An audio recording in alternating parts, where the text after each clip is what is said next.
Hi, my name is Beth Summer, and I live in Florida. I have a daughter and a son and three wonderful grandkids, one 16-year-old and two 13-year-olds.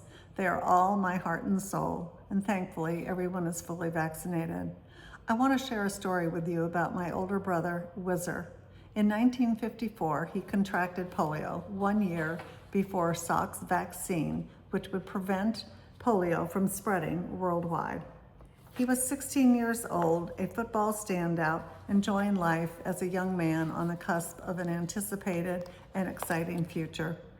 Struck with paralysis and sickness, Whizzer spent the next year in and out of hospitals, soaking in a large vat of hot, steamy water and enduring almost 30 surgeries of tendon transplants so he could possibly walk again, staying in the polio ward with death, paralysis, sickness around him.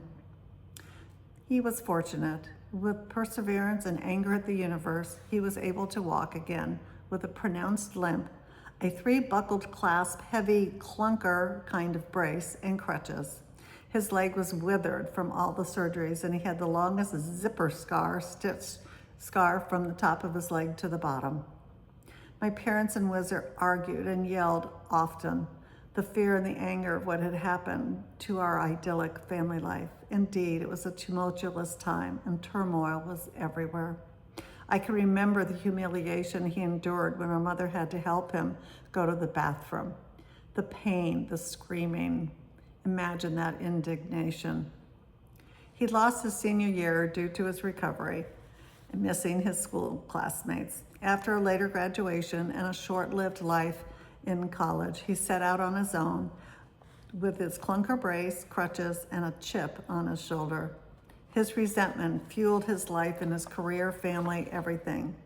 While he was very successful and highly regarded in his career, traveling the world with a backpack, clunker, brace, and crutches, his anger and resentment often spilled over into his family life, and he struggled internally with his inner strifes.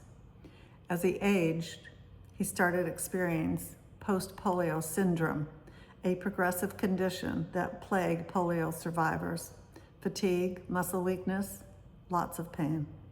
This was devastating as he could no longer be as mobile. Eventually, he was confined to a wheelchair, and his wonderful wife, Meg, cared for him until his death in 2020.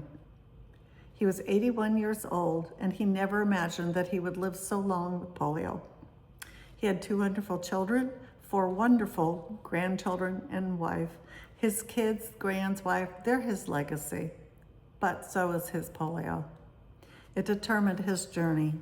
Polio was a dichotomy of sorts, a badge of honor, proof of perseverance, to have fought this horrendous disease, to become successful and resilient in all the ways that mattered: work, family, community. Yet his polio was also a curse. The built-up resentment, anger, the pain, the inner conflicts that always plagued him, and the effects it had on all those around him.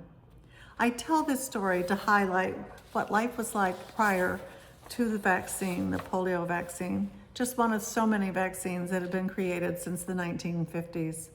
Polio has been eradicated in just about all the countries in the world. Our children are our future, and we cannot abandon our obligations to them. Our children need to be protected from devastating diseases that largely affect them. Please join me and my colleagues in grandparentsforvaccines.com, and let's make sure that we take care of our kids' future and their well-being. Thank you for listening.